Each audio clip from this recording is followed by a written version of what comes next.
Hello, dear listeners. Welcome to another Life History channel. I hope you're ready to sleep. What if the most ancient narrative ever penned was written not for our entertainment, but as a warning? What if those clay tablets lying deep within the deserts of southern Iraq harbour lived memories rather than mere legends? Shards of a truth witnessed, endured, and preserved with great desperation before the cruelty of time could sweep it away entirely. Among the dusty ruins of ancient Mesopotamia, where the Tigris and Euphrates once cradled the Earth's first metropolises, archaeologists discovered something that still upends the neat chronology of human development. Thousands of clay tablets etched with wedge-shaped marks by hands that have been gone for 5,000 years. They speak of deities who walked alongside men, of monarchs who reigned for inconceivable spans of time, and of a catastrophe so horrific that it divided all of history into two distinct eras, before and after. The Sumerian civilization left us a legacy far greater than ceramic shards and crumbling temples. They left us stories written in their own tongue and style, recounting events that scientists have struggled to classify, dismiss, or mask for over a century. Stories that feel hauntingly familiar. Stories whose echoes are heard in every corner of our planet, whispered in different languages, yet repeating the same unforgettable refrain. The world once drowned, and only a handful of humans survived to remember it. Yet, what makes these texts so unsettling is this. The Sumerians did not write like mythmakers. They wrote like official record keepers. Their reports of the Great Flood contain names, measurements, shipbuilding instructions for survival, and genealogies that bridge the pre-Diluvian world to the one that rose from the silt afterward. They documented this with the same gravity they used to record crop harvests and tax collections, with the meticulousness of scribes who believed every word was vital, for to forget meant losing the final rope tethering them to the past. Before we dive deeper into this submerged past, I wanted to mention that I recently had a medical procedure, so I've been working extra hard to bring you these videos. Being part of this journey by subscribing and sharing your thoughts in the comments would mean the world to me. Please tell me where you are right now and what time it is. I love reading comments. Tokyo at 3 a.m, Chicago at midnight, London during a morning journey to work. It's fascinating how we're all present at once. This evening, we will embark on a task that will disturb the peace of historians. We will read the Sumerian flood texts not as legends, but as evidence. We will trace the story of the Sumerian Noah, Ziusudra, which dates back more than a millennium before the biblical flood. We will examine the Eridu Genesis, humanity's oldest known written flood record, and ask the questions that traditional archaeology prefers to skip. What if these are not symbolic parables constructed around divine justice? What if these are statements of survival, passed down from generation to generation by people who witnessed their entire world perish under rising waters? We will scrutinize the archaeological findings, the flood layers found in the ruins of Uruk and other Sumerian cities. Those sediment layers scream of devastating inundations. We will follow the chain of flood myths that appear in every ancient culture, from Mesopotamia to Central America, from India to Greece, all depicting the same apocalypse with chilling consistency. And above all, we will courageously dive into that most provocative question.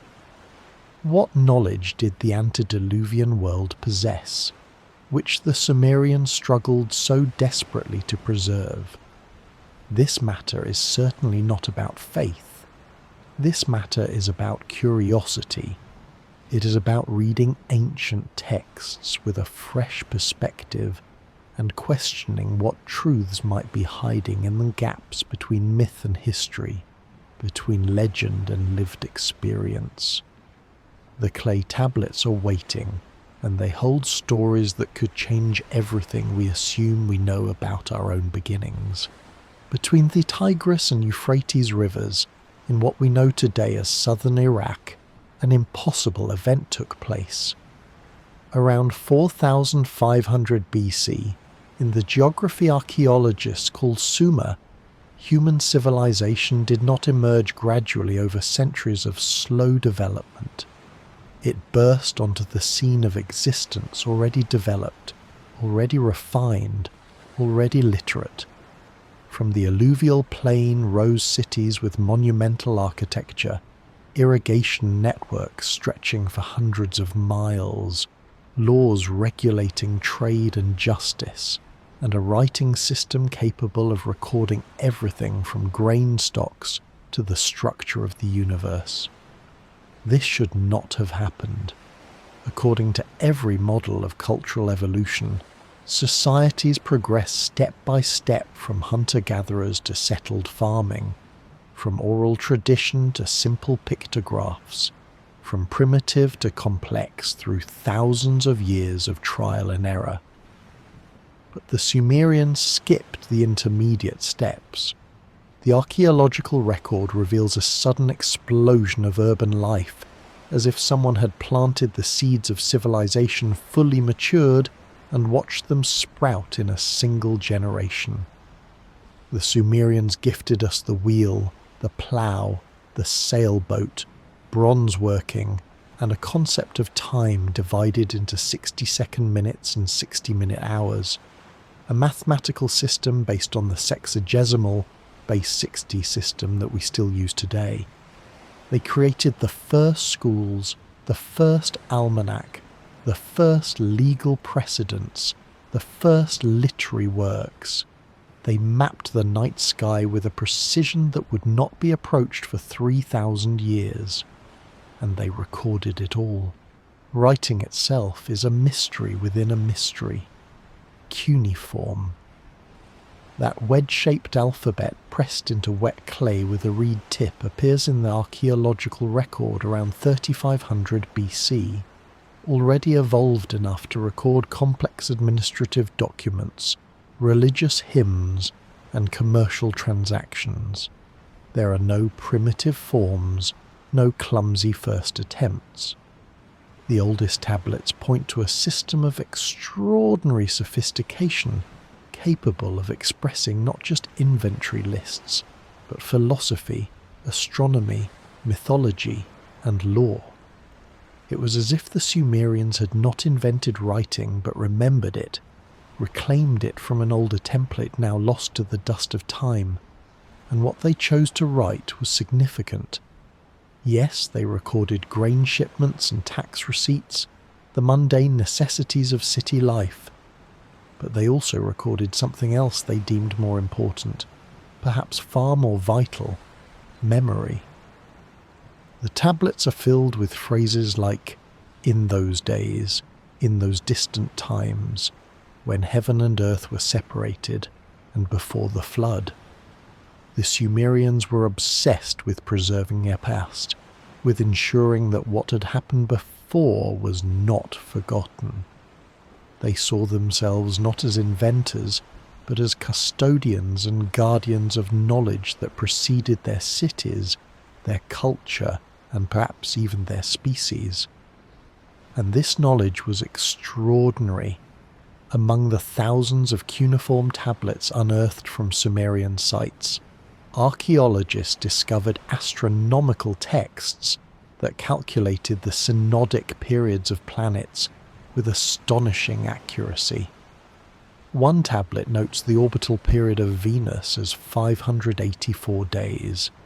This is data that requires generations of continuous observation and sophisticated mathematics to obtain. The Greeks would not reach this level of precision for another 2,000 years. European astronomers would not confirm it until the Renaissance. Yet there it was, etched in clay, a casual fact as if copied from a more ancient source whose accuracy everyone accepted. Other tablets track the movements of Jupiter, Saturn, Mercury and Mars. They record lunar eclipses in 18-year periods known as the Saros cycle, a pattern requiring not just observation but predictive modelling. They describe the precession of the equinoxes, that slow wobble of the Earth's axis which takes 25,920 years to complete a full circuit. To observe precession, you need multi-generational data spanning centuries, transferred with great care, protected against loss and corruption. How could the first civilization possess this knowledge? Unless, of course, they were not the first, but were inheriting records from something older, something that came before and was nearly destroyed. The mathematics embedded in Sumerian texts tells the same strange story. Tablets from the Old Babylonian period, the heirs of Sumerian culture, contain trigonometric tables, square root calculations using iterative methods almost identical to modern algorithms, and geometric series that would not reappear in Western mathematics until medieval Arab scholars rediscovered them. The famous Plimpton 322 tablet contains Pythagorean triples, sets of numbers that satisfy the equation a squared plus b squared equals c squared, more than 1,000 years before Pythagoras. The tablet does not explain the theorem, it applies it, using it as a tool so familiar that no instruction is needed. The knowledge was already established, already assumed, inherited from a place the scribes felt no need to cite. But it is not just scientific knowledge that unsettles us. It is what the Sumerians wrote about their own origins. Among the most important texts preserved on clay are three that speak directly of the Antediluvian world: the Eridu Genesis, the Sumerian King List, and the Epic of Atrahasis. Each describes a time of great cities, advanced civilization, and direct contact between humans and gods, a golden age that ended abruptly with a flood. The Eridu Genesis, bearing the name of Sumer's oldest city, recounts the creation of humanity, the founding of the first cities, and the gods' decision to destroy the world with a flood. The text is fragmented, parts are missing, but what remains is chilling in its detail. It lists by name the cities that existed before the flood: Eridu, Bad Tibira, Larak, Sippar, and Shuruppak. It tells of a king named Ziusudra, who was warned by the god Enki to build a massive boat and preserve the seed of every living thing. After a catastrophe lasting 7 days and 7 nights, Ziusudra emerges, offers sacrifices, and is granted immortality by the gods. The gods themselves weep at what they have done, lamenting the destruction of a world they now realize should have been saved. This is not a myth in the ordinary sense. This is a historical record encoded in religious language. The Sumerians believed in the existence of these cities. They believed Ziusudra was a real person, and they believed the flood was a historical event that reset civilization, forcing humanity to start over from the pieces at hand. The Sumerian king list reinforces this belief in the most disturbing way possible. Found on multiple tablets in different locations, this text claims to record every king who ruled Sumer from the beginning of time until the scribe's own day. It begins with the line, "When kingship was lowered from heaven." The kingship was in Eridu, and then it lists the rulers who sat on the throne before the flood, along with the lengths of their reigns. Alulim reigned 28,800 years. Alalgar reigned 36,000 years, Enmenluana reigned 43,200 years. In total, 8 kings spanning a total of 241,200 years. Mainstream science dismisses these numbers as mythological exaggeration, symbolic data, or perhaps codes representing dynasties rather than individuals, or even some numerological cipher whose interpretation has been lost. But the Sumerian scribes did not treat them as symbolic. After listing the Antediluvian kings, the text simply states, "Then the flood swept over." It then continues with a new list of kings, the post-Diluvian rulers, possessing much shorter reigns measured in decades and centuries, not millennia. The transition is sudden but remarkably ordinary. The flood was a boundary, a demarcation line in history. Before it, the world was different. After it, humanity had to rebuild. What makes the king list so compelling is not the impossible lengths of the reigns, but its structure. The scribes who compiled it were meticulous bureaucrats. They cross-referenced sources, noted discrepancies, and corrected their lists based on new archaeological discoveries of older inscriptions.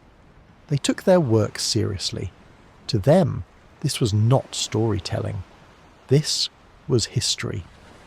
And if the Antediluvian section contains exaggerated figures, perhaps it's because the records themselves were fragmentary, damaged by time, copied and recopied from tablets so ancient that even the Sumerians viewed them as relics of a lost era. The Epic of Atrahasis, another flood narrative preserved in both Sumerian and later Akkadian versions, adds a disturbing layer to the story. It recounts the creation of humanity by the Anunnaki, a race of entities who descended from heaven to earth and grew weary of toiling to extract resources from the planet.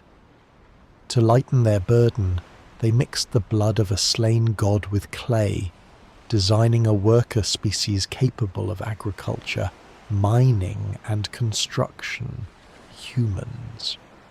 For a time, this arrangement worked. Humanity multiplied, cities flourished, and the Anunnaki watched civilization from their temples. But humans became too numerous, too loud, too restless. Enlil, the ruler of the Anunnaki Council, decided to eliminate them with a great flood. Enki, the god of wisdom and water, opposed this decision and secretly warned the human king Atrahasis to build a boat and save his family, the animals, and the craftsmen, the seeds of civilization. The flood came, the world was submerged, and when the waters receded, the surviving gods looked upon the empty world and wept, realizing that without humanity, there was no one to feed them, no one to repair the temples, no one to speak their names. This is the consistent theme across all Sumerian flood narratives. The flood was not divine punishment in the biblical sense. It was a mistake, a lamented decision, a catastrophe that nearly erased both humanity and the knowledge given to it. The gods needed humans just as much as humans needed the gods. And what emerged from the flood was a consensus, a realization that knowledge must be preserved at all costs, written down, encoded on durable materials, and passed from generation to generation so that it would never be lost again. The Sumerians took this duty seriously.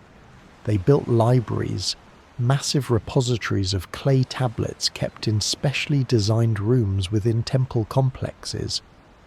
The library at Nippur, Sumer's religious capital, housed tens of thousands of tablets covering every conceivable subject: hymns, myths, medical texts, mathematical tables, astronomical observations, legal contracts, and school exercises where students copied ancient texts as part of their training.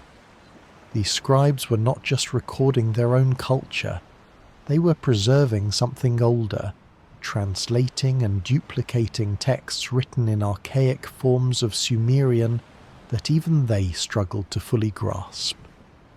And they were not alone in this obsession. Across the ancient world, other civilizations separated by vast distances and alleged cultural isolation told the same story. The Akkadians inherited the Sumerian flood myth and adapted it into the Epic of Gilgamesh, where the immortal Utnapishtim recounts his survival of the flood in terms almost identical to the Sumerian narratives. The Babylonians preserved it, the Assyrians copied it into their royal libraries, and far beyond Mesopotamia, cultures supposed to have had no contact with Sumer told the same tale.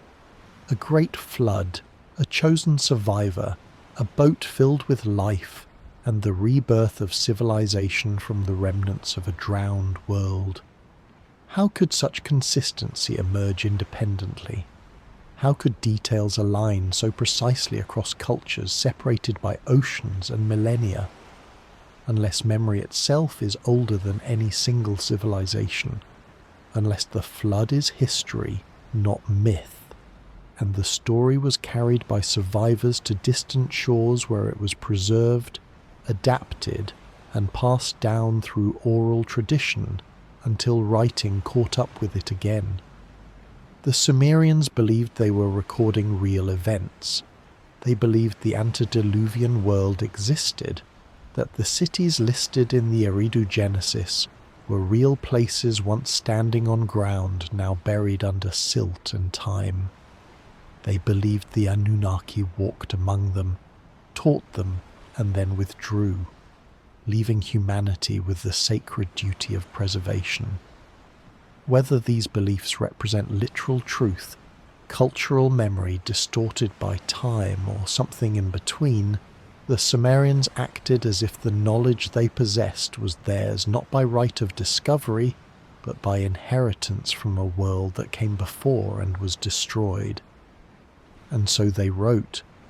They pressed wedges into wet clay, recording everything they could, laying the foundation of humanity's first written library, the bedrock upon which all later civilizations would build. They gave us the oldest written stories, the oldest star charts, the oldest legal codes, the oldest school textbooks. They gave us the first written word for freedom, amagi, which literally means return to mother, and they left us the oldest flood narrative, a story they claimed not to have invented but to have remembered, a warning from the deep past. Knowledge is fragile. Civilization can be erased in a single devastating event, and our only defense against oblivion is to write it down, preserve it, and ensure it is never forgotten. The question that haunts every cuneiform tablet excavated from the ruins of Ur, Uruk and Eridu is this: what were they so desperately trying to remember, and what were they afraid we would forget? But before we can grasp what the flood destroyed, we must first understand the story of the flood itself. Not the version you learned in Sunday school, not the story of Noah and his ark mediated through Genesis. We must go back further, 1,000 years further, to a shard of clay excavated from the ruins of Nippur in 1893, catalogued, translated and quietly filed away, because what it contained was so similar to the biblical narrative that it threatened to rewrite everything scholars thought they knew about the origins of Western religion.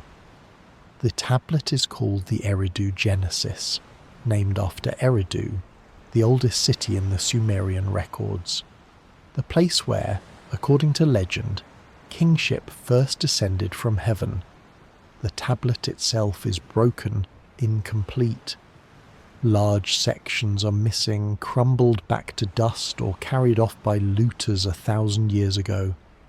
But what remains is enough. Enough to confirm that the story of a great flood, a chosen survivor, and the near extinction of humanity was not concocted by Hebrew scribes. It was inherited, copied, translated from a more ancient source stretching back further than we can imagine. The Eridu Genesis is dated to approximately 2300 BC. While the story it records is certainly older, it was passed down orally for generations before anyone thought to press it into clay. By contrast, the earliest biblical accounts of Noah's flood were written around 1000 BC at the earliest, during the reign of King Solomon, or perhaps later during the Babylonian exile. More than a millennium separates these texts, and yet the structure is nearly identical. A divine warning, a righteous man chosen to survive, a vessel built to specific dimensions, animals saved in pairs, waters covering the earth, a bird released to search for dry land, and finally a sacrifice offered to gods who regretted their actions. The similarities are undeniable, but the subtle and strange differences may be even more significant. The Eridu Genesis begins not with the flood, but with creation itself. According to the tablet, in the beginning, there were no cities, no agriculture, no temples. Humanity did not yet exist. The world was wild, disordered, and the gods, the Anunnaki, roamed upon it.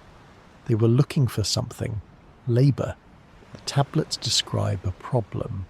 The work of ruling the world, digging canals, planting fields, maintaining cosmic order was exhausting.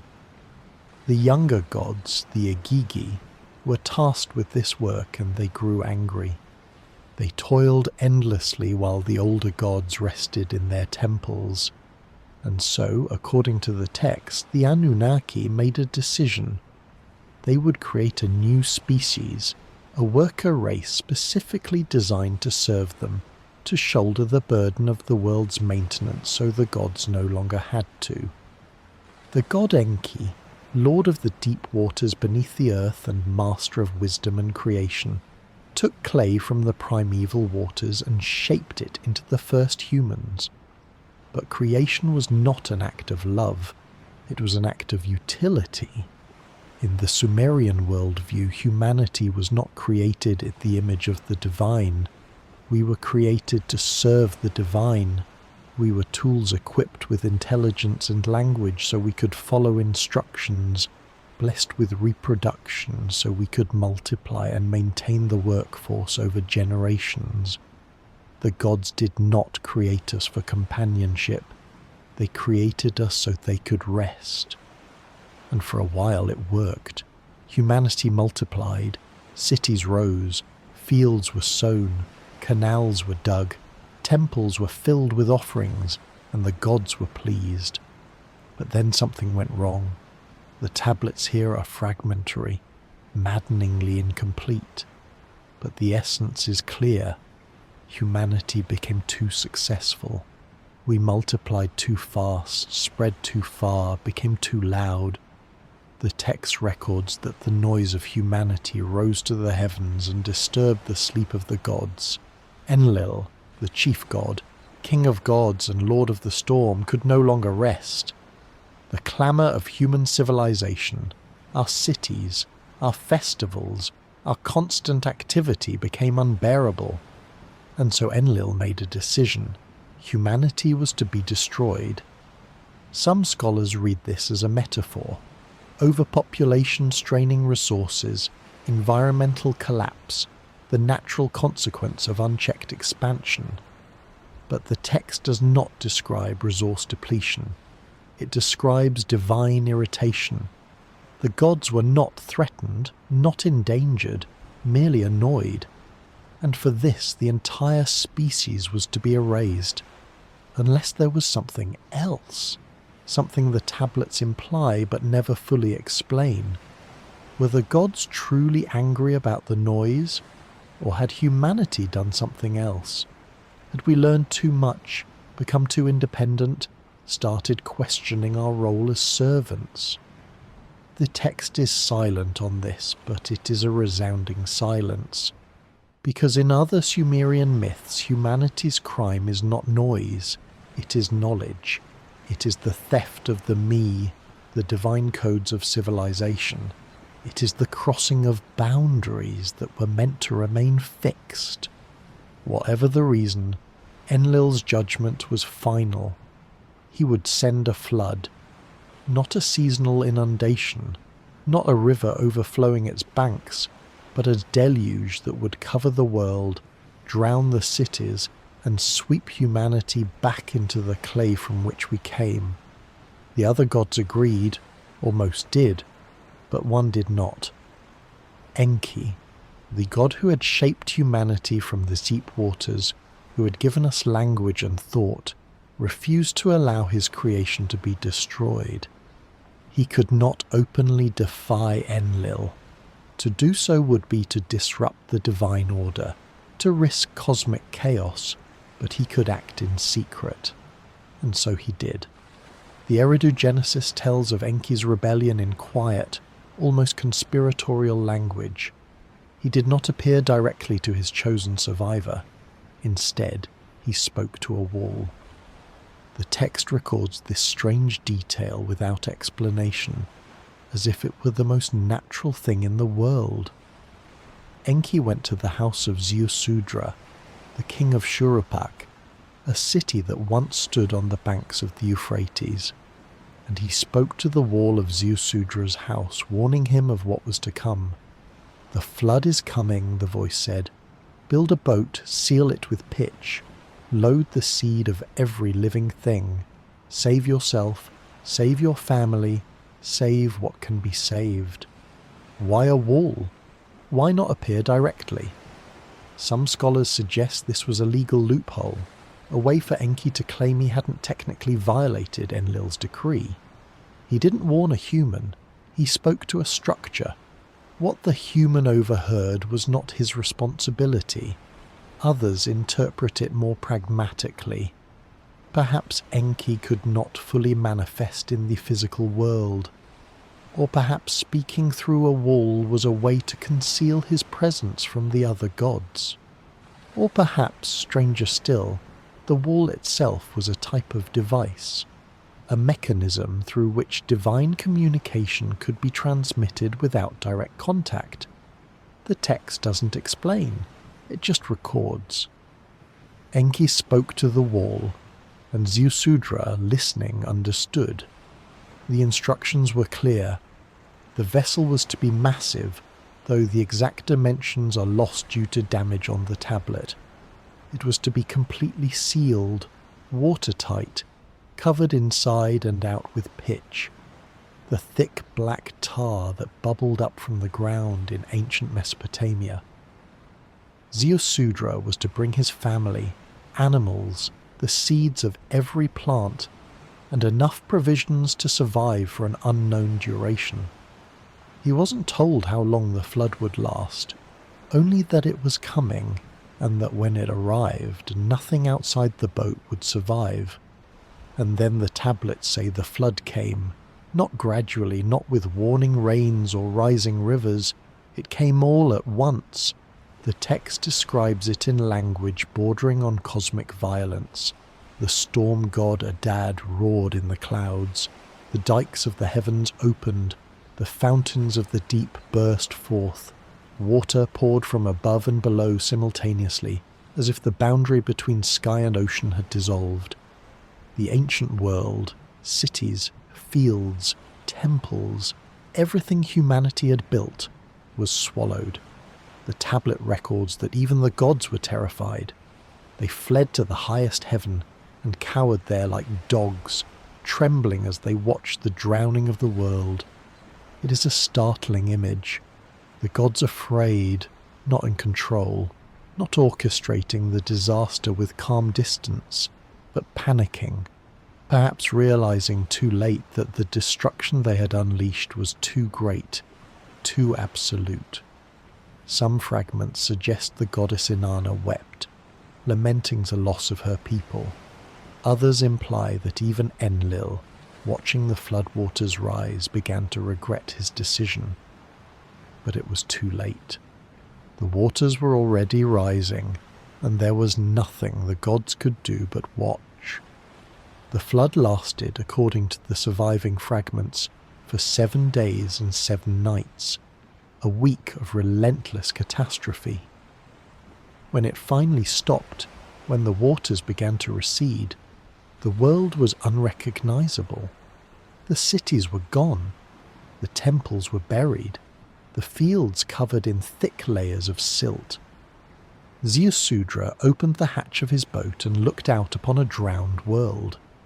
The tablet describes him releasing a bird, though the species is unclear in the damaged text. Maybe a dove, maybe a raven.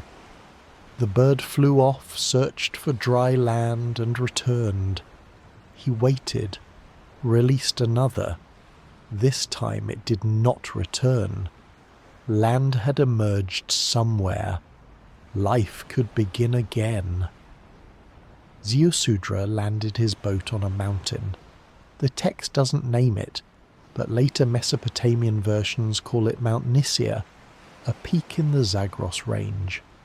He disembarked, built an altar, and offered a sacrifice. The scent of burning meat rose into the air, and the gods, starving, having lost their human servants and the offerings they provided, descended eagerly. The tablet describes them gathering like flies around the sacrifice, desperate, humbled. Enlil arrived last, and when he saw Ziusudra standing there alive with his family and the animals he had saved, Enlil's fury reignited. Someone had defied him. Someone had warned the human. But Enki stepped forward. He confessed, or perhaps he boasted. The text is ambiguous. He didn't apologize. Instead, he argued. Was it right to destroy the righteous with the wicked? He asked. Was it just to wipe out an entire species simply for the crime of being noisy? Couldn't the gods have found another way? A plague, perhaps? A famine? Something targeted? Measured? Why total annihilation? And Enlil, confronted with his own cruelty, listening to Enki's logic, softened. Not completely, not with grace, but enough. He agreed that humanity could survive, but things would change. Humans would no longer live so long. Disease, famine, wild beasts, these would keep the population in check. Mortality would be increased. Suffering would be baked into existence, but extinction would be averted. Ziusudra was blessed. He and his wife were granted immortality and taken to Dilmun, the Sumerian paradise, a distant land where the sun rises, where there is no sickness, no death, no sorrow. There they would live forever, removed from the world they saved, honored but isolated, remembered but unreachable, and humanity restarted from Ziusudra's children. The parallels with the biblical flood are obvious. The structure is nearly identical. A righteous man, a divine warning, a boat, animals, a bird, a mountain, a sacrifice, a covenant. But the differences reveal something deeper, something about how these stories were understood. In Genesis, Noah is saved because he is righteous in the eyes of God. The flood is a moral reckoning, a cleansing of sin, a reset guided by divine justice. But in the Eridu Genesis, Ziusudra is not saved because he is righteous. He is saved because Enki chose him. The flood is not justice. It is annoyance. Humanity's crime is not sin. It is noise. The gods are not moral arbiters. They are powerful, capricious, and flawed. They panic. They regret. They get hungry. They argue amongst themselves. They are not all-knowing or all-powerful. They are limited by their own nature, trapped in a cosmic hierarchy they cannot escape. This is not the monotheistic God of Abraham. This is something older, stranger, a pantheon of beings who created humanity out of necessity, not love, who nearly destroyed us out of irritation, not wrath.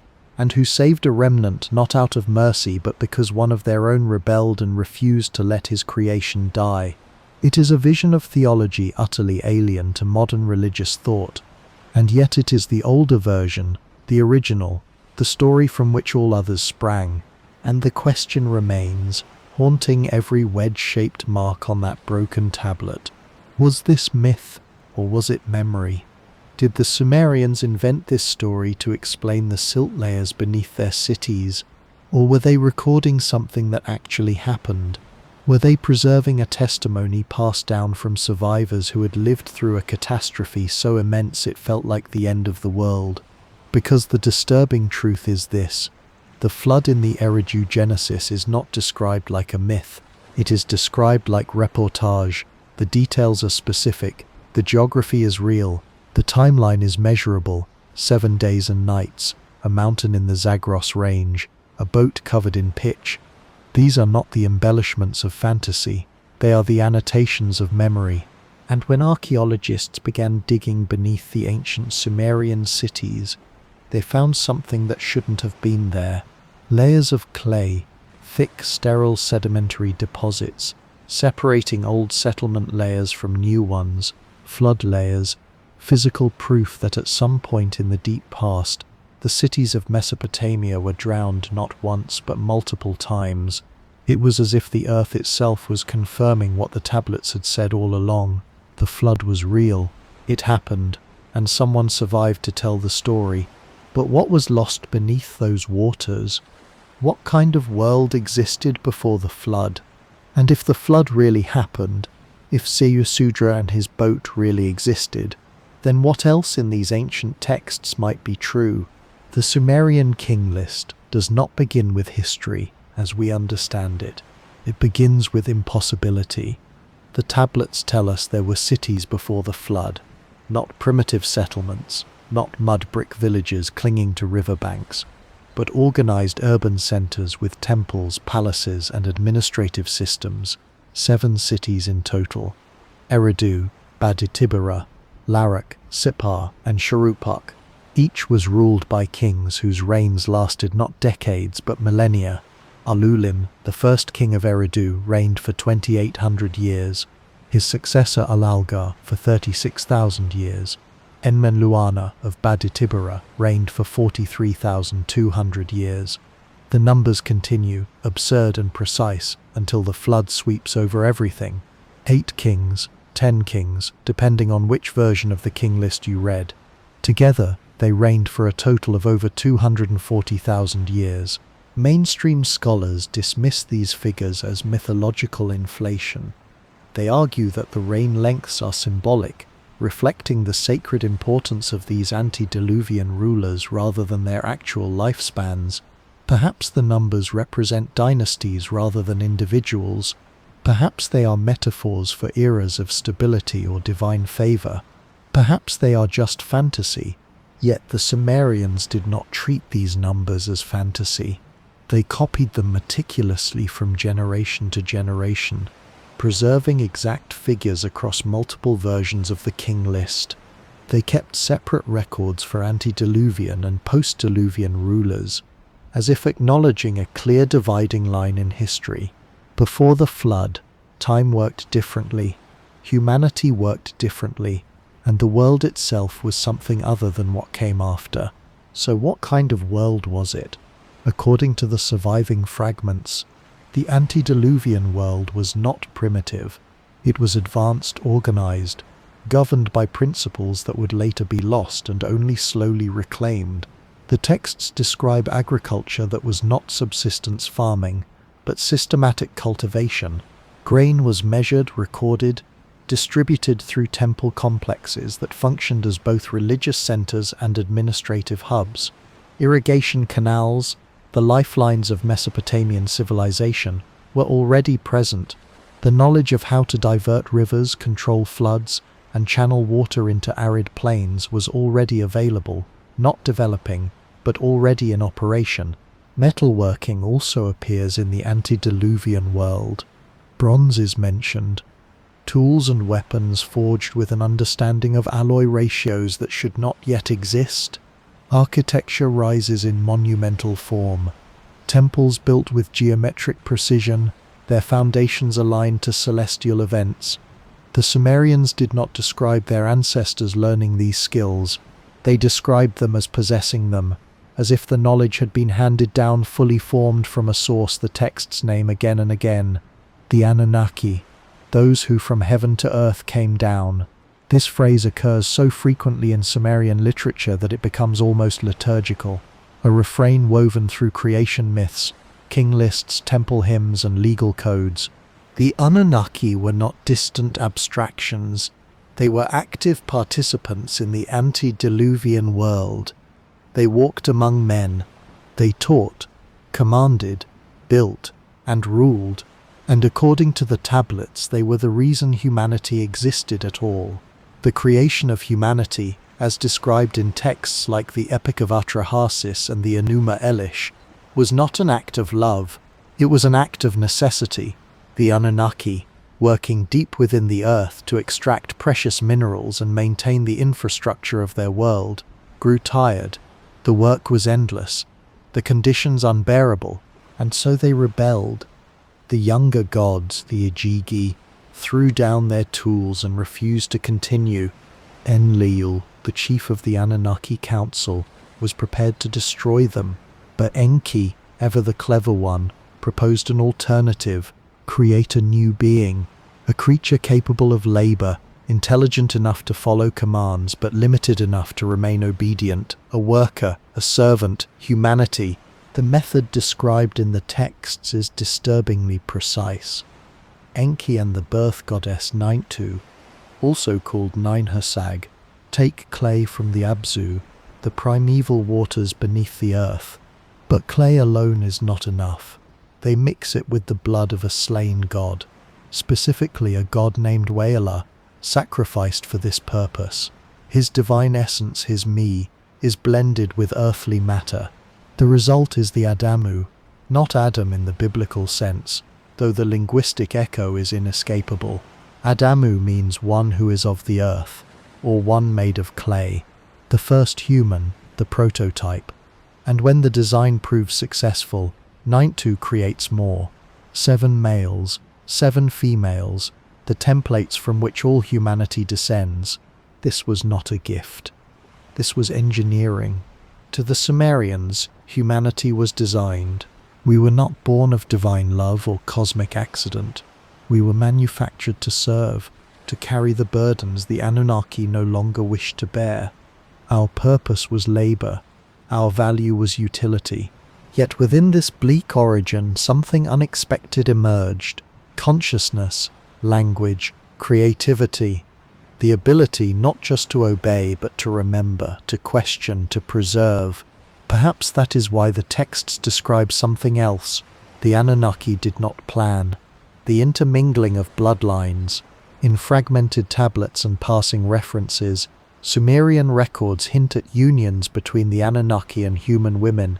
The offspring of these unions were called by various names depending on the text. Sometimes they are described simply as mighty men, rulers, or heroes. Other fragments refer to them as possessing qualities beyond normal humans: wisdom, strength, beauty, or lifespans far exceeding those of ordinary mortals. These hybrid beings occupied a space between the divine and the earthly. They were not fully human, but they were not gods. They were something in between, and their existence disturbed the cosmic order. This theme appears not just in Sumer, but across multiple mythologies. The Nephilim of Hebrew tradition, born of the sons of God and the daughters of men. The Titans of Greek myth, who were semi-divine beings challenging the gods. The demigods of Hindu epics, warriors and kings with celestial parents. The pattern repeats, and in every case these hybrid beings are associated with the world before a great catastrophe. Their existence is a symptom of something gone wrong, a boundary crossed, a sacred order violated, and in every case they are swept away by flood, fire, or divine wrath. The Sumerian texts are more reticent in their explanation, but the implication is clear. The antediluvian world became corrupt, not morally, in the way later religions would frame sin, But structurally, the separation between divine and human, which should have been absolute, had been compromised. Knowledge that should have remained with the Anunnaki had leaked into human hands. Humanity designed to serve had begun to desire, and perhaps most disturbingly, they had begun to multiply. The Epic of Atrahasis is explicit on this point. The gods were disturbed not by human evil, but by human noise. The land extended, the people multiplied. The gods were disturbed by their noise.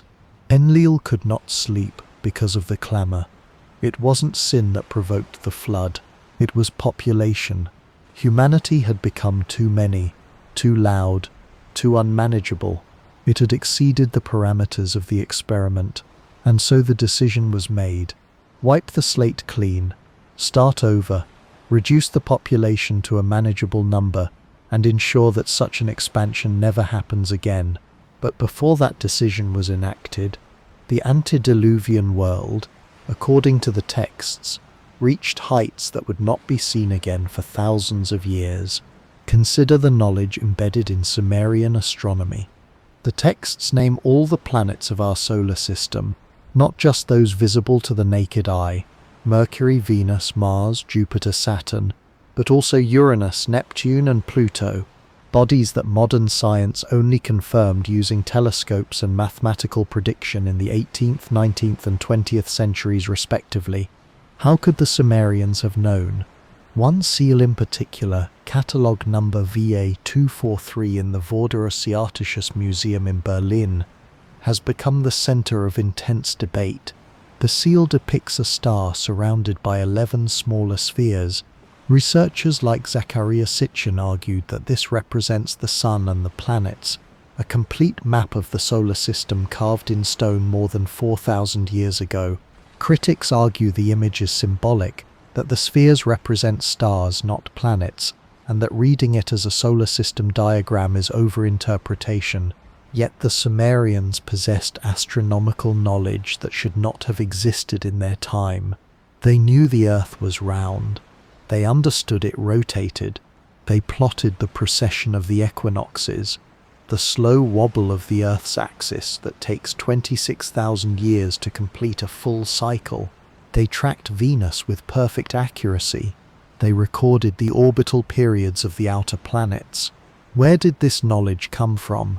Perhaps centuries of trial and error, or perhaps it was inherited, handed down from the antediluvian world where the Anunnaki beings with longer lifespans or advanced instruments had already completed the observations and taught the results to humanity.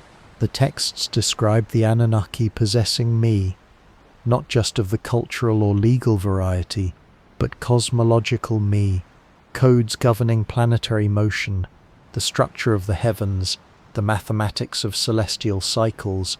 To possess these me was to possess power, and in the world before the flood, that power was concentrated in the hands of the Anunnaki and their chosen kings. These kings, the antediluvian rulers with their impossible reigns, were not elected, they were appointed. The texts describe kingship as something lowered from heaven, and Menloana, one of the antediluvian kings, is called beloved of the gods, chosen by the sky god Anu, and given authority over humanity. Another king, Ziusudra, the Sumerian Noah, is described as pious, God-fearing, and privy to divine secrets. He was not a rebel, he was an insider, someone trusted enough to be warned when the flood was coming. Daily life in these antediluvian cities, as depicted in fragments and reconstructed from later texts referencing the old world, was highly stratified. At the top were the Anunnaki, residing in temples that also functioned as command centers. Below them were the kings and priests, intermediaries who carried out the divine will. Then came the administrators, scribes who recorded everything: grain stores, labor assignments, celestial observations, water allocation. Below them were the artisans, metal workers, architects, weavers, those whose skills maintained the infrastructure of civilization. And at the bottom were the laborers, the masses of humanity who did the endless work that kept the cities running. It was not a society of equality. It was a hierarchy, rigid and divinely mandated, but it was also stable. The texts describe abundance, granaries overflowing, canals running clear and full, festivals honoring the gods with music, beer, bread and ritual. There was order, there was knowledge, there was continuity, and perhaps that is what makes the decision to destroy it so unfathomable. Why, after establishing this system, after creating humanity specifically to maintain it, would the gods choose to wipe it all away? The texts offer several answers, none entirely satisfying. Overpopulation, noise, the corruption of bloodlines, the failure of humanity to remain obedient. But beneath these surface reasons lies a darker implication. The antediluvian world had become something the Anunnaki could no longer control. Humanity had learned too much, remembered too much, perhaps begun to question. In one fragment, Enlil declares that humanity has become too wise. In another, the mixing of divine and human bloodlines is described as an abomination, a violation that destabilized the cosmic order. The offspring of these unions, with partial divine knowledge and extended lifespans, posed a threat not just to humanity, but to the gods themselves. If humans could become like the Anunnaki, could access the me, wield the knowledge, live for centuries, then what use were the gods? The decision to flood the world was not punishment.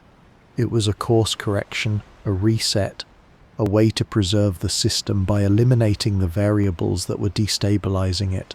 And so the waters came, not as divine wrath in a moral sense, but as an administrative solution. The experiment had failed. Time to start over, but not completely. One man was chosen, one family, one set of instructions. Zehuzudra in Sumerian, Atrahasis in Akkadian, Utnapishtim in Babylonian, the survivor, the one who carried the knowledge of the antediluvian world, diminished and fragmented, but not wholly lost. And this is where the texts become most haunting, because they describe the post-diluvian world, our world not as a progress but as a decline. The reigns of kings after the flood are shorter, the cities are smaller, the knowledge is partial, humanity struggles to rebuild what was once effortless, and the Anunnaki, while still present in the early centuries, grow more distant. The age of direct contact fades, the gods withdraw, and humanity is left with clay tablets and fragmented memories, trying desperately to remember what the world was like before the waters rose. Perhaps this is the true tragedy encoded in these ancient texts. Not that the flood happened, but that we survived, that we were allowed to continue but only in a diminished form, that the knowledge we possess now, science, astronomy, mathematics, is not a forward march but a backward recovery, an attempt to reconstruct what was once whole. And every temple we build, every formula we preserve, every star chart we carve into stone is not an achievement. It is an act of mourning, a monument to the drowned world and the knowledge that went with it. The antediluvian world, if the Sumerians are to be believed, was not a paradise. It wasn't Eden, but it was complete. It was ordered. It possessed something we have spent the entirety of recorded history trying to regain. And perhaps the deepest mystery is not whether it existed, but whether we can ever recover what was lost when the waters finally receded and the mud dried under a silent sky. Stories etched in clay are one thing. The ground itself tells another. In 1929, British archaeologist Leonard Woolley stood at the bottom of a trench in southern Iraq, looking at something that shouldn't have been there. He was excavating the ancient city of digging through layers of pottery, tools and building foundations, tracing the stratigraphic record down through time, and then, suddenly, the artifact stopped. Beneath the layers of settlement, beneath the temples and homes and workshops, Woolley's team hit a band of clean, water-laid clay. No pottery, no tools, no charcoal, no refuse, just smooth, sterile sediment, 8 feet thick. Woolley kept digging. Beneath the clay, artifacts resumed. Older pottery styles, different architectural techniques, evidence of human habitation stretching back into periods that didn't yet have names. Two distinct civilizations separated by an unbroken sheet of mud. He knew immediately what he was looking at. A flood, not a seasonal inundation, not a spring overflow, but a deluge destructive enough to bury an entire city, wipe out its inhabitants, and leave behind nothing but silence and sediment. The kind of event survivors would remember forever, the kind they would write down, pass to their children, and etch into every sacred text they produced for the next 3,000 years. Willie believed he had found proof of the biblical flood. The newspapers called it proof. Scholars were more cautious, but no one disputed the layer itself. The mud was real, the destruction was real, and it wasn't limited to Ur. In the years that followed, as excavations spread across Mesopotamia, archaeologists found the same signature at site after site. Uruk, one of the world's first great cities, showed a thick deposit of alluvial clay dating to around 2900 BC, separating earlier settlement layers from later reconstructions. Shuruppak, the city where the Sumerian Noah, Ziusudra, was said to have reigned, revealed multiple flood layers, evidence of repeated devastating inundations. Kish, Lagash, Nineveh all bore the scars, layers of silt and clay interrupting the archaeological record like punctuation marks in a sentence written by water. The floods were not simultaneous. The layers didn't all date to the same decade or even the same century. Some were earlier, some later. Some cities were submerged while others remained dry. This wasn't a single global flood covering the entire Earth at once, but it was something. It was a series of catastrophic events that struck the Mesopotamian plain with enough regularity and violence that the people living there came to see the deluge not as an anomaly, but as an inevitability, a cosmic reset, a divine punishment, the end of the world and the beginning of it again. And the timing is remarkable. The flood layers cluster around a narrow window, roughly 3000 to 2900 BC, the exact transition period between the Ubaid culture, the region's earliest widespread civilization, and the emergence of the Sumerians. Before the floods, we see scattered villages, simple pottery, basic agriculture. After the floods, we see cities, writing, monumental architecture, central government, organized religion, as if the flood didn't just destroy civilization, but accelerated it. As if the survivors rebuilt with urgency. As if they had realized that knowledge could be lost, that memory was fragile, and that the only way to preserve what they knew was to write it down, build it in stone, encode it in ritual, and never ever forget. But what caused the floods? The Mesopotamian plain is flat land cradled between the Tigris and Euphrates rivers, stretching from the Persian Gulf to the foothills of the Zagros Mountains. It is one of the most flood-prone regions on Earth.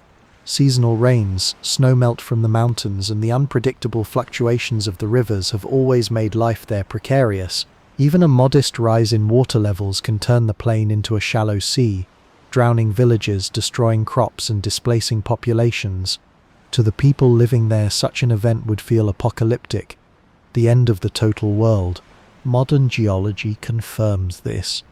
Core samples from the region show evidence of massive sediment deposition events consistent with catastrophic flooding. Climate data from ice cores and tree rings indicate a period of intense climatic instability around 3000 BC, marked by sudden temperature shifts, increased rainfall, and glacial melt. Sea levels were rising globally as the last ice age lost its grip. Coastlines were being redrawn. River systems were swelling. And in low-lying regions like Mesopotamia, the result would have been devastating. But there is another possibility, one that stretches beyond the rivers, beyond the plain, to Mesopotamia itself. In the mid-1990s, geologists William Ryan and Walter Pittman proposed a theory that sent shockwaves through the archaeological community. They called it the Black Sea Deluge Hypothesis. According to their research, around 5600 BC, the Black Sea was not a sea at all, but a massive freshwater lake, smaller and lower than it is today, surrounded by fertile plains settled by early farmers. Then, as global sea levels rose, the Mediterranean began to press against the narrow land bridge separating it from the Black Sea basin. Eventually, the pressure became too great. The barrier collapsed.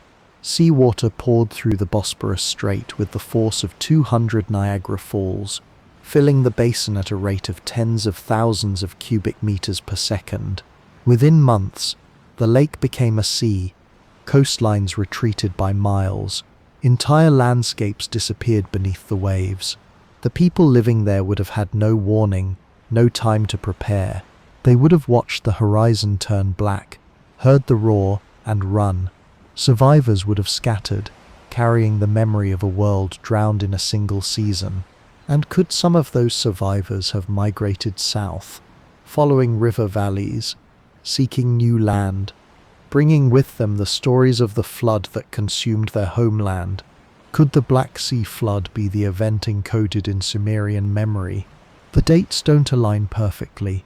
The Black Sea event predates the Sumerian flood layers by more than 2,000 years, but memory is imprecise. Stories compress, details merge. A devastating flood in one region, passed down through generations, could blend with later floods in another, creating a composite narrative that feels both ancient and immediate, a memory of water so deep, so total, that it becomes the archetype for every disaster that follows. And there is more. Göbekli Tepe. Its name means pot-belly hill, an unassuming mound in southeastern Turkey, hiding one of archaeology's greatest discoveries. Uncovered in the 1990s, excavated painstakingly over the decades that followed, Göbekli Tepe is a complex of massive stone pillars arranged in circular enclosures, carved with intricate reliefs of animals, abstract symbols, and humanoid figures. It dates to approximately 9600 BC, that's 11,000 years ago, 6,000 years before the Sumerians, 4,000 years before Stonehenge. It predates pottery, metallurgy, and permanent settlements. The people who built Göbekli Tepe were supposed to be hunter-gatherers, nomadic bands living hand to mouth. Yet they quarried, moved, and erected stones weighing up to 16 tons, organized labor on a scale that implies social complexity, and created art that rivals anything produced by later civilizations. And then, around 8000 BC, they buried it on purpose. The entire site was filled in with rubble and soil, preserved beneath the earth like a time capsule. Why? No one knows. Some suggest it was a ritual closure, a way of sealing the sacred. Others suggest it was hidden, protected from a threat, preserved for a future generation to rediscover. Or perhaps it was simply abandoned, covered by wind and time, forgotten as the people who built it moved on or died out. But Göbekli Tepe is not alone. Across Anatolia, the Levant, and the Fertile Crescent, archaeologists are uncovering sites that challenge the limits of what we thought was possible. Karahan Tepe, Nevala Chori, Çatalhöyük. Each reveals evidence of architectural complexity, symbolic thought, and organized society millennia before the dawn of civilization in Sumer. These were not primitive experiments. They were fully realized expressions of human capability, and then most of them stopped, were abandoned, buried, forgotten. What happened? Climate change is the standard answer. The younger Dryas, a sudden return to glacial conditions around 10,800 BC, would have made life untenable in many regions. Then it ended just as abruptly. Temperatures skyrocketed, ice sheets collapsed, sea levels rose rapidly, coastlines were inundated, ecosystems shifted, entire populations would have been displaced, forced to migrate, adapt, or die. Survivors would have carried their knowledge with them, fragments of what they once knew, seeds of civilization waiting for the right conditions to take root. And perhaps they did. Perhaps the people who built Göbekli Tepe, or their descendants, or their knowledge, eventually reached the Mesopotamian plains. Perhaps they settled along the rivers, adapted to the new environment, and began to rebuild.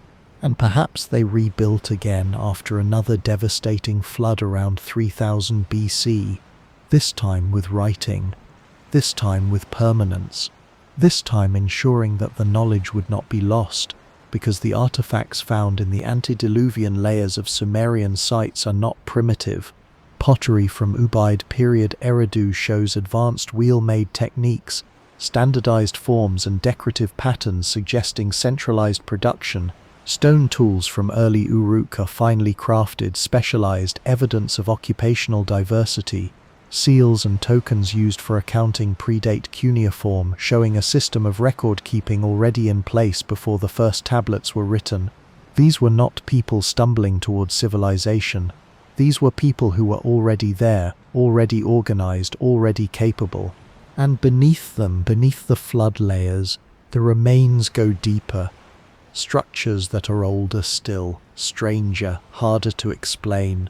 At Eridu, beneath the foundation of the Temple of Enki, archaeologists found 17 older temples, each built directly upon the ruins of the last, stretching back into eras for which there are no written records. The deepest layers contained pottery styles that match nothing else in the region, tools made of materials not sourced locally, architectural techniques that seem to appear fully formed, sudden, without the developmental sequence leading up to them. As if the Sumerians were not the first, as if they were inheriting something, building on foundations that were already ancient when they arrived. Modern climate science offers another clue. A cosmic impact event may have occurred around 3000 BC. Evidence from ice cores, geological formations, and mythological sources points to a possible airburst or comet fragment striking the Earth, triggering sudden climate shifts, intense rainfall, and regional flooding. Some researchers have linked this to the biblical story of Sodom and Gomorrah, others to the widespread flood myths of the Mediterranean and Near East. The evidence is fragmentary, controversial, but tantalizing. What if the Sumerian flood was not just a river overflow, but the result of something far more dramatic, a celestial event that combined fire and water, melted glaciers, raised seas, and reshaped the world in a few years? Survivors of such an event would remember it as divine wrath. They would record it as the moment the gods decided to reset creation, and they would do everything in their power to ensure that the knowledge they carried, the wisdom of the antediluvian world, would never be lost again. Perhaps that is why the Sumerians wrote so obsessively, why they recorded everything: star charts, medical formulas, legal codes, hymns, king lists, flood stories, because they understood in a way we have forgotten that civilization is fragile, that knowledge can be extinguished in a single generation if not preserved, that the line between order and chaos is as thin as the clay beneath your feet. The mud tells the story. The cities buried beneath it remember, and somewhere in the layers not yet excavated, beneath the sands of Iraq and the hills of Turkey and the floor of the Persian Gulf, there are still more answers waiting, more proof of what came before, more fragments of the drowned world. The flood was real. The question is not if it happened. The question is what it destroyed and who survived to tell the tale. The story of the flood did not belong to Sumer alone.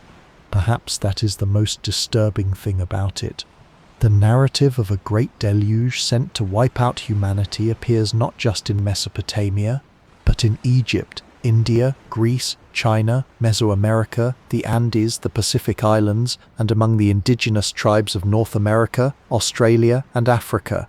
More than 200 distinct flood legends have been documented in cultures separated by oceans, mountains, and millennia, cultures with no known contact, no shared language, no trade routes, and yet the stories echo each other with a consistency that refuses to be dismissed as coincidence. A divine decision to destroy humanity. Rising waters covering the earth. The chosen survivor warned in advance. A vessel built to preserve life. Animals taken aboard in pairs or groups. A bird sent to test for dry land. A mountain where the vessel rested. A sacrifice offered in gratitude. A covenant or promise by the divine that such destruction would not happen again. The details vary. The names change. The gods wear different faces, but the structure remains intact, like the skeleton of some massive thing buried beneath the surface of human memory. revealing itself in fragments wherever you dig. The most famous parallel is also the closest, the Epic of Gilgamesh, carved onto Akkadian tablets around 2100 BC, preserves a flood narrative that mirrors the Sumerian account so precisely it could be a later retelling of the same event. In this version, the survivor is named Utnapishtim, and the story is told as a flashback within the larger epic. Gilgamesh, seeking immortality after the death of his friend Enkidu, travels to the edge of the world to meet the only human who escaped death, Utnapishtim, the man who survived the flood.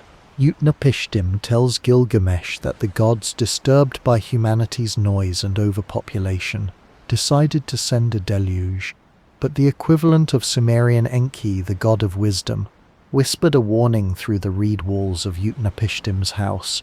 "Build a boat," Ea commanded. "Seal it with pitch. Take aboard the seed of every living thing." Utnapishtim obeyed. He built a massive vessel, a cube floating on the waters of extinction, with 6 decks and equal dimensions on all sides. When the rains came, they lasted 6 days and 6 nights. The storm was so violent that even the gods cowered in fear, retreating to the highest heavens, trembling like dogs at what they had unleashed.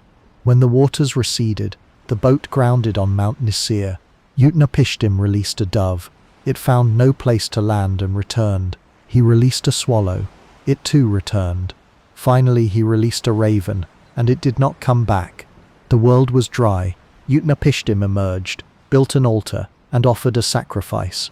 The gods, smelling the sweet scent, gathered like flies around the meat, realizing too late that they had nearly destroyed the beings who worshipped them. They scolded the gods for their recklessness, and Enlil, the chief god who had ordered the flood, granted Utnapishtim and his wife immortality as reparation.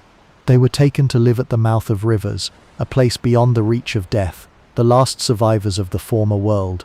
The parallels with the biblical account are undeniable. Genesis chapters 6 through 9 tell the story of Noah, a righteous man in a corrupt generation, chosen by God to survive a flood that would cleanse the earth. God commands Noah to build an ark, specifying the dimensions: 300 cubits long, 50 cubits wide, 30 cubits high, with 3 decks, a door sealed with pitch. Noah is instructed to bring his family and pairs of every living creature, 7 pairs of clean animals, 2 of unclean. The rain falls for 40 days and 40 nights. The waters cover the earth for 150 days. The ark rests on the mountains of Ararat. Noah sends out a raven, then a dove, then another dove which returns with an olive branch. The earth is dry. Noah builds an altar and offers burnt sacrifices. God smells the pleasing aroma and promises never again to curse the ground or destroy all living creatures. A rainbow is set in the sky as a sign, a covenant that the waters will not return. For centuries, scholars assumed the biblical account was original, received by Moses through divine revelation. But in 1872, George Smith, a British archaeologist working in the basement of the British Museum, deciphered a broken tablet that shattered that assumption. It was a fragment of the Epic of Gilgamesh, and it described a flood almost identical to Noah's. The tablet predated the biblical text by at least 1,000 years. The implications were immediate and inescapable. The Genesis account was not unique. It was a Hebrew adaptation of a much older Mesopotamian tradition, preserved in the cultural memory of exiled Israelites living in Babylon in the 6th century BC, transmitted from Sumer through Akkadian and Babylonian sources. But if the flood story could travel from Sumer to Babylon to Jerusalem, where else had it gone? And more disturbingly, what if it didn't travel at all? What if it was always there, embedded in the collective memory of humanity, because humanity experienced it? In Hindu tradition, the Vedas and Puranas, the oldest texts describe a great flood sent to destroy the world at the end of a cosmic cycle. The survivor is Manu, the progenitor of the current human race. While washing in a river one day, Manu finds a small fish struggling in the water. The fish begs for protection and promises to save him from a coming catastrophe in return. Manu puts the fish in a jar. It grows rapidly, forcing him to move it to a larger tank, then a pond. then the river, and finally the ocean, where the fish reveals itself to be Matsya, an avatar of the god Vishnu. Matsya warns Manu that a great flood will soon swallow the earth. He commands him to build a large boat and take aboard the 7 great sages, the seeds of all plants and pairs of all animals. When the flood comes, Matsya, now gigantic, tows the boat through the raging waters by a rope tied to his horn. The deluge lasts for eons, submerging even the highest mountains. When the waters recede, the boat rests on a peak in the Himalayas. Manu alone survives of all humanity, and from him the world is repopulated. The texts note that Manu preserved not just life but knowledge, the sacred Vedas, the hymns and rituals that would allow civilization to be reborn. Greek tradition offers a parallel so precise it might be copied. Yet the Greeks had no known contact with India or Mesopotamia at the time these myths were forming. In their account, Zeus, angered by the wickedness of Bronze Age humanity, decides to destroy the world with a flood. Prometheus, the titan who stole fire for humanity, warns his son Deucalion. Deucalion builds a wooden chest, a primitive ark, and takes his wife Pyrrha inside. The rains fall for 9 days and 9 nights. All humanity perishes except for Deucalion and Pyrrha. Their chest grounds on Mount Parnassus. When the waters recede, they offer a sacrifice to Zeus, who sends Hermes to grant them a wish. They ask for humanity to be restored. The gods command them to throw stones over their shoulders. The stones thrown by Deucalion become men. Those thrown by Pyrrha become women. Humanity is literally rebuilt from the bones of the earth, born again from the remnants of the previous world. Across the Pacific, in the high deserts of the American Southwest, the Hopi people preserve a flood narrative that speaks of multiple worlds destroyed and remade. According to their tradition, the first world was destroyed by fire when humanity became corrupt. The second world was destroyed by ice. The third world was destroyed by water. A great flood sent because people forgot the Creator's teachings and turned to evil. The righteous were warned by Spider-Woman, a deity who guided them to hollow reeds.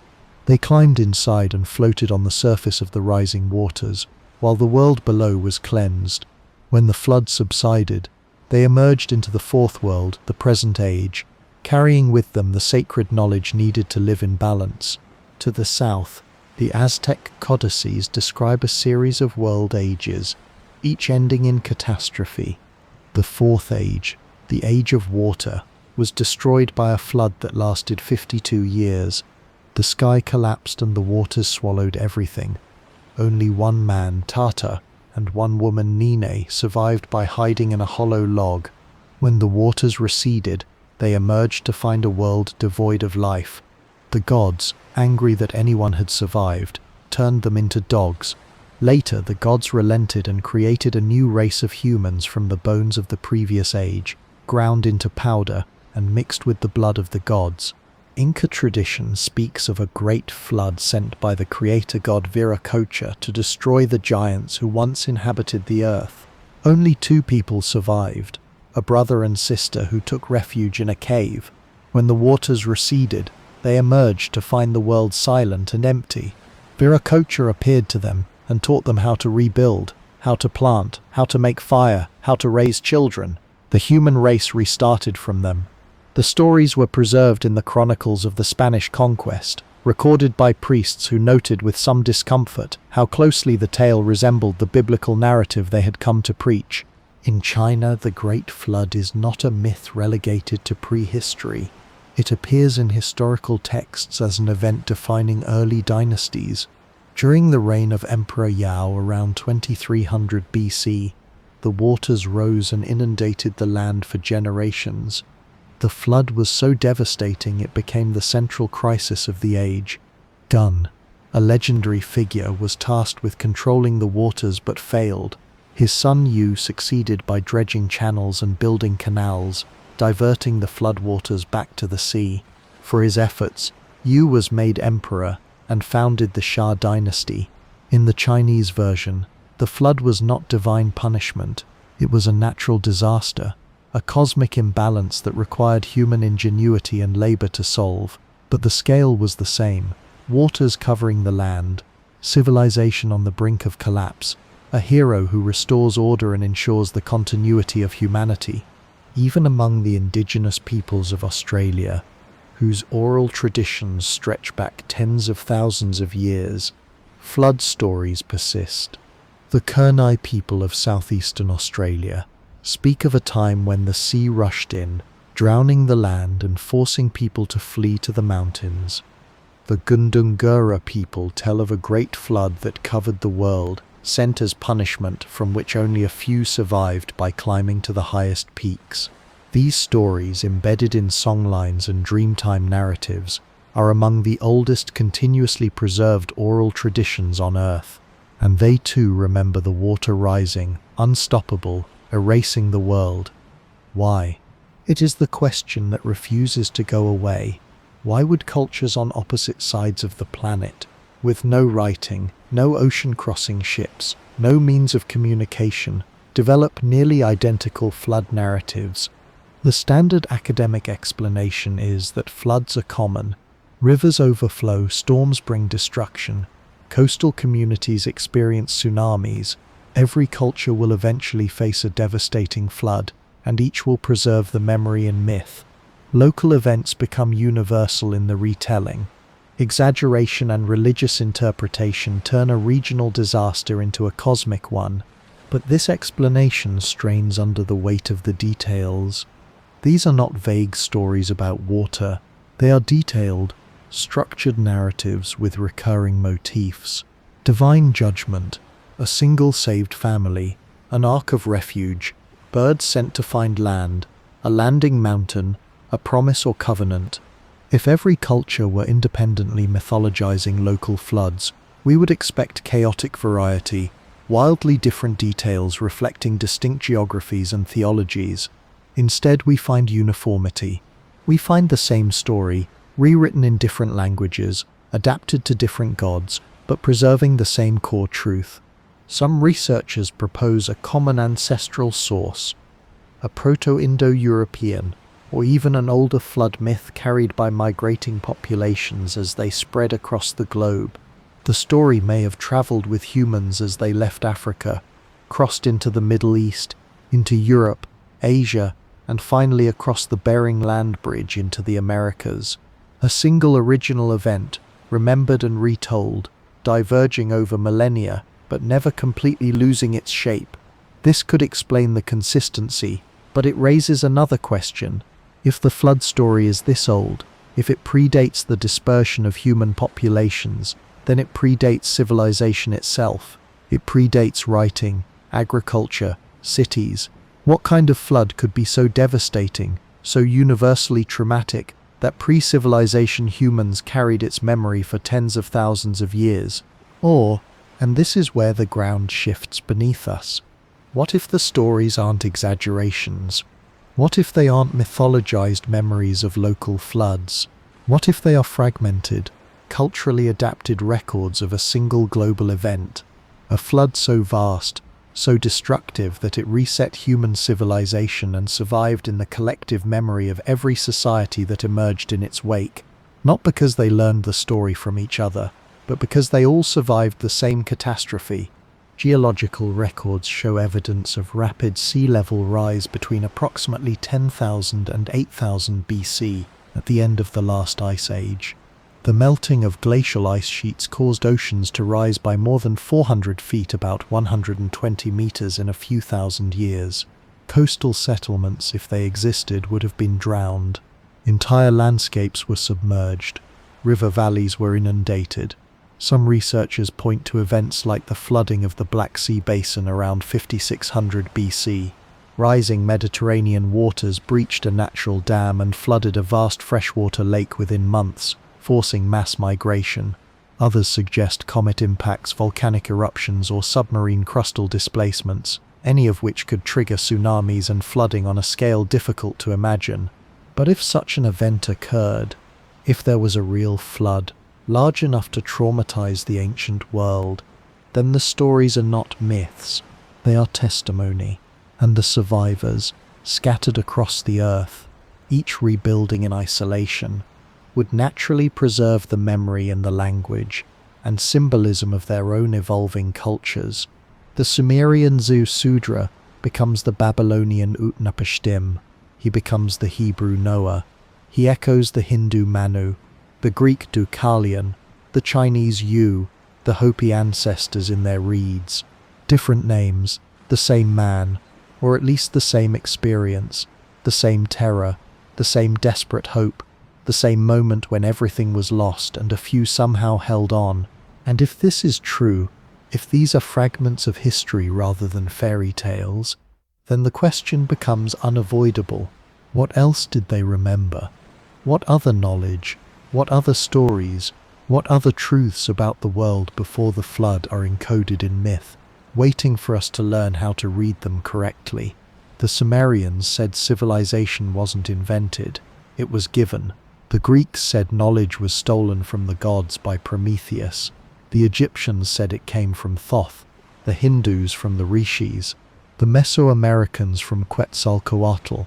Every culture remembers teachers, bringers of knowledge, beings who came from elsewhere or another time to instruct humanity in the arts of survival. Perhaps this is the deepest echo, not just the flood but what came before it, and who or what ensured that it was not all forgotten. What are we to make of all this? Tablets inscribed with memories of an antediluvian world, the Anunnaki descending from heaven, the sudden emergence of civilization complete with writing, astronomy and mathematics. How do we reconcile these ancient texts with what we think we know about the deep past? The academic establishment has largely settled on an answer that maintains the boundaries of consensus history. They tell us the Sumerian flood myths are just that, myths. Symbolic stories created to explain natural disasters the ancient Mesopotamians witnessed firsthand. The Tigris and Euphrates rivers flooded regularly, sometimes catastrophically. Communities were wiped out, livestock drowned, fields disappeared under muddy water.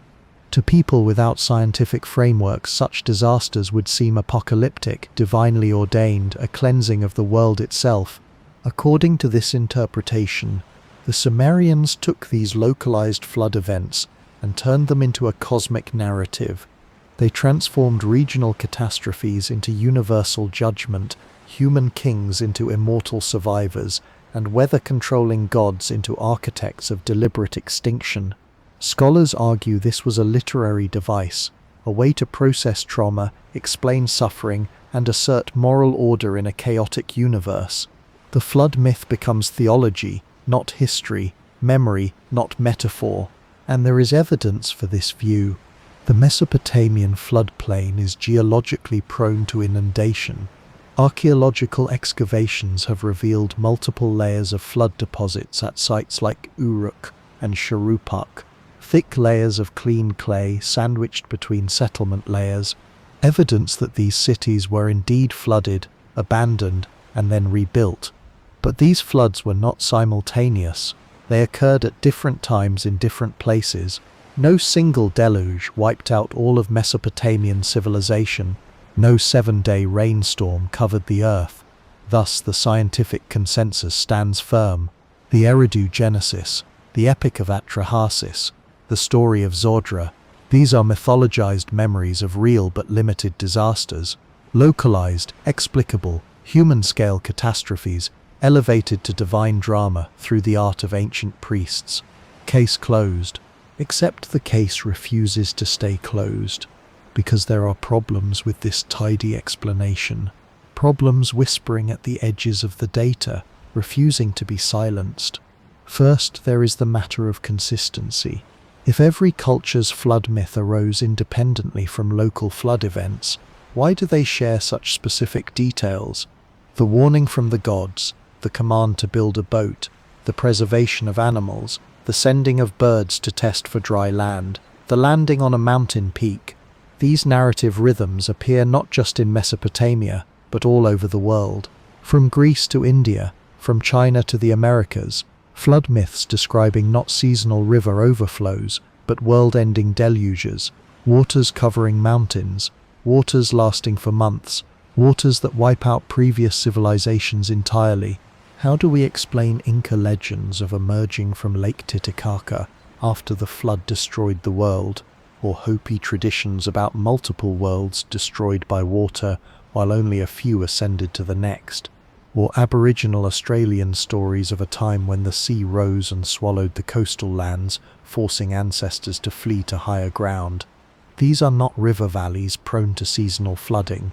These are cultures separated by oceans, by thousands of miles, by linguistic and genetic isolation. And yet they all remember the same thing: the water rising, consuming, finishing almost everything. Coincidence? Perhaps archetypal psychology emerging from the human subconscious, or perhaps they remember because something happened, something older and bigger than local floods in ancient Mesopotamia. Enter the Younger Dryas impact hypothesis, a theory sitting uncomfortably on the border between mainstream science and controversial speculation, but one that refuses to go away. About 12,800 years ago, the Earth was emerging from the last ice age. Glaciers covering much of North America and Europe were retreating. The climate was warming. Humanity was transitioning from nomadic hunting to early experiments with agriculture. And then suddenly, everything reversed. Temperatures plummeted. Glaciers stopped melting or began to advance again in some regions. This cold snap, known as the Younger Dryas period, lasted for about 1200 years before temperatures abruptly warmed again, and the Ice Age finally ended.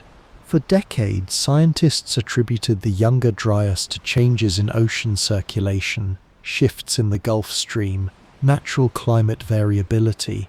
But in recent years, a more dramatic explanation has emerged.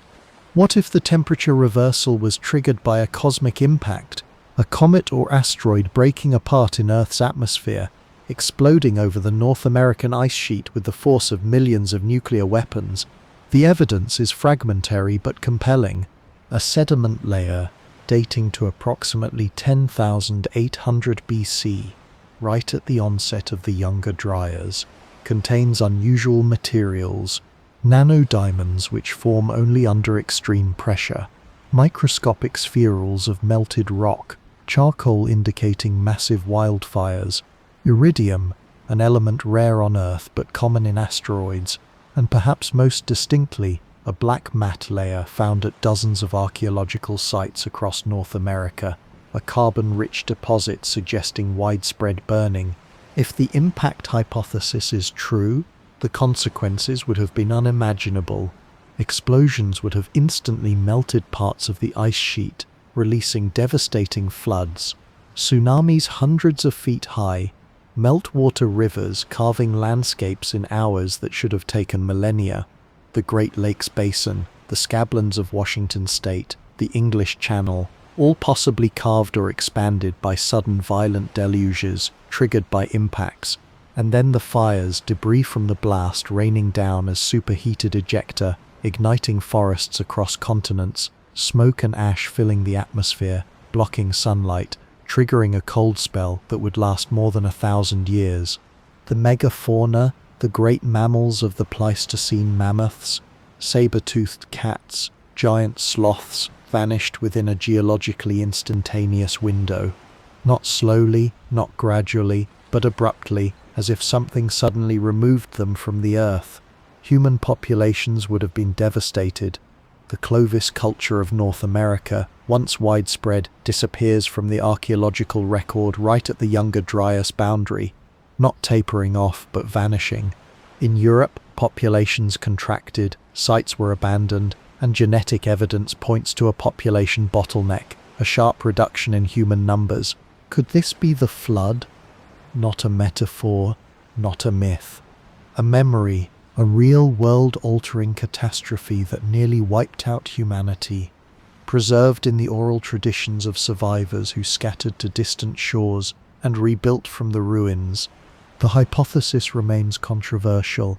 Some geologists dispute the impact evidence, arguing the materials can be explained by terrestrial processes, but other researchers continue to find supporting data, impact craters potentially dating to this period, genetic evidence of population bottlenecks in multiple species, archaeological sites showing sudden abandonment, and always the flood myths. hundreds of them on every inhabited continent, all telling the same event. If the Younger Dryas impact occurred, if it triggered floods that reshaped coastlines and drowned entire regions, then we must ask a more disturbing question. What was lost? What kind of civilization existed before the waters rose? Mainstream archaeology has long assumed a linear model of human progress: hunter-gatherers, then simple farmers, then villages, then cities, then writing, then complex states, a ladder ascending from simple to sophisticated. And according to this model, 12,800 years ago, humanity was just getting started. Small bands of hunters tracking game, no agriculture, no permanent settlements, no technology beyond stone tools and animal skins, certainly no civilization that could be described as advanced.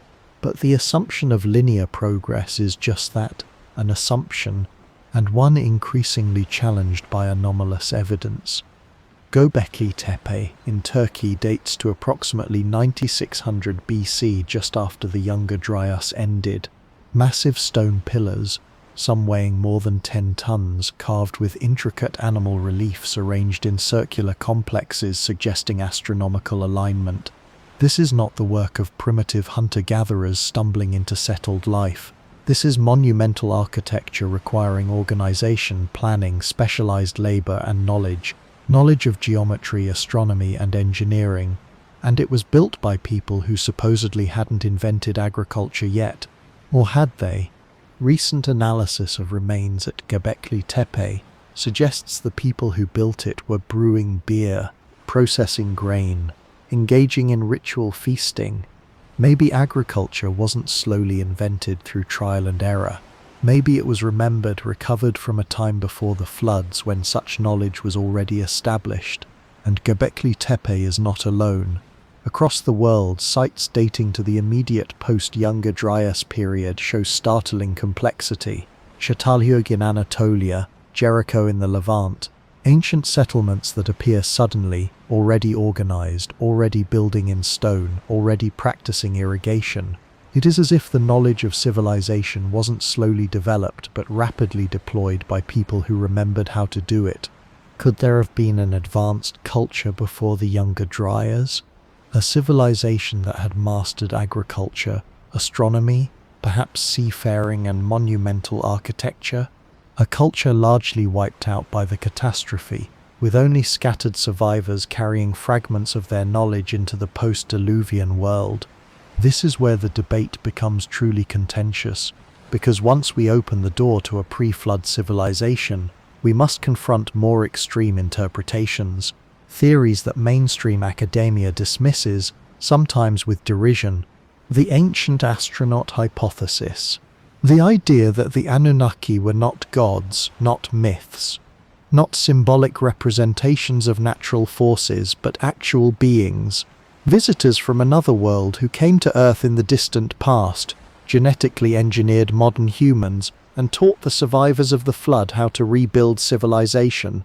Proponents of this theory point to the same evidence we have explored: the sudden appearance of Sumerian civilization fully formed, the astronomical knowledge that should have taken generations to acquire, the descriptions of the Anunnaki as beings of light descending from the sky in ships of fire, cylinder seals depicting what look like planetary diagrams and technological devices, the persistent global myths of sky gods bringing knowledge to humanity.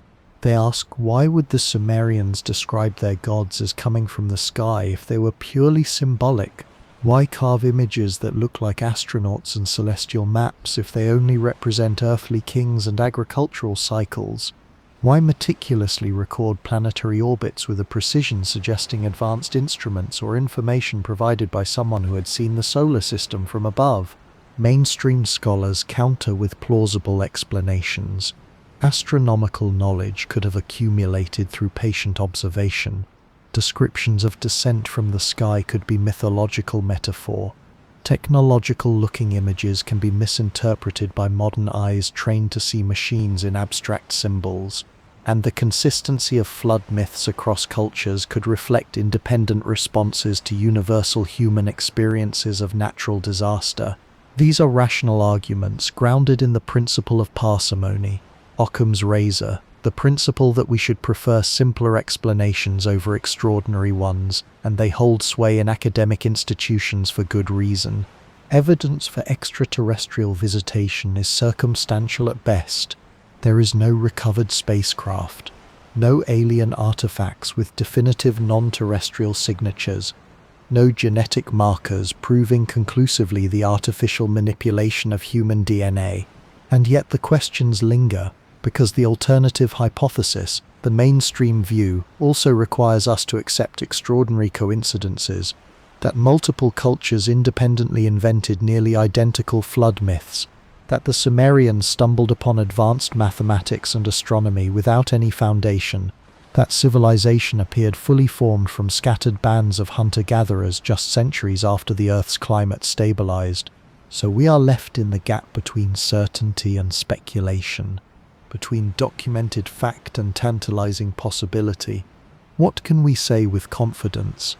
We know the Sumerians possessed real knowledge, mathematical, astronomical, metallurgical, that was sophisticated and accurate. We know they attributed this knowledge to the Anunnaki, beings they described as coming from the sky. We know flood myths are nearly universal in human cultures, describing often world-ending deluges followed by cultural rebirth. We know that about 12,000 years ago the Earth experienced a dramatic climate event, possibly triggered by cosmic impact, that would have caused massive flooding and population collapse. And we know that immediately following this event, complex societies began to emerge with startling speed, building monuments, practicing agriculture, and deploying systems of knowledge that seem almost too advanced for their alleged developmental stage. What we don't know is how to connect these pieces. Were the Anunnaki real beings or symbolic representations? Was the flood a mythologized memory of the younger Dryas catastrophe? Or recurrent river disasters reinforced by narrative tradition? Was there an advanced antediluvian civilization? Or are we projecting modern assumptions onto ambiguous ancient evidence? Perhaps the answer lies not in choosing between these interpretations, but in understanding how oral tradition actually works. For generations, scholars dismissed oral history as unreliable, as myth that devolves into distortion over time. But recent research has challenged this assumption. Studies of Aboriginal Australian oral traditions have confirmed that stories passed down for more than 10,000 years accurately preserved information about coastlines that were drowned when sea levels rose at the end of the Ice Age. Stories describing specific islands, specific landmarks now underwater but visible in sonar mapping of the continental shelf. If oral tradition can preserve accurate geographical information for 10,000 years, what else can it preserve?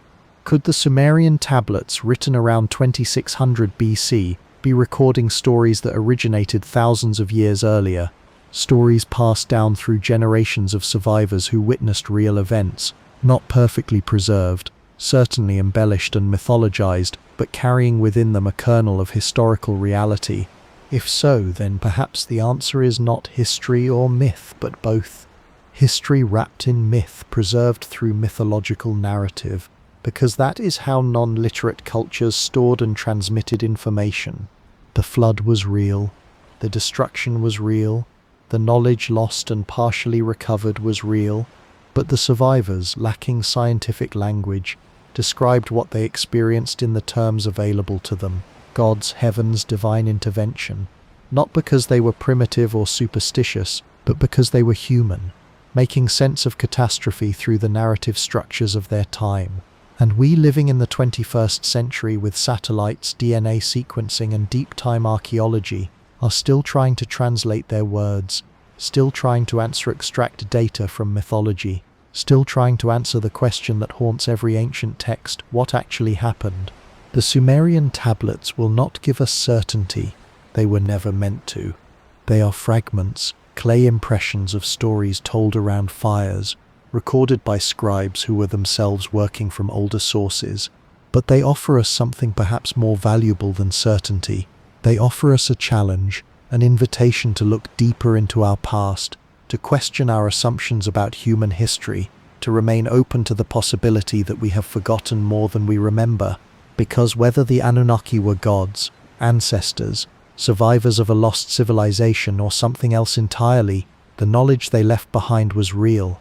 The astronomy was accurate, the mathematics were precise, the descriptions of destructive flooding align with geological evidence of real climatic upheaval, and the memory of a prior world, a time when knowledge was whole and civilization was given, rather than slowly invented, that memory persists. Not as proven fact, not as debunked fantasy, but as something in between, a whisper from the antediluvian world pressed into clay, waiting for us to finally understand what it is trying to say. And perhaps that is why these texts continue to captivate us.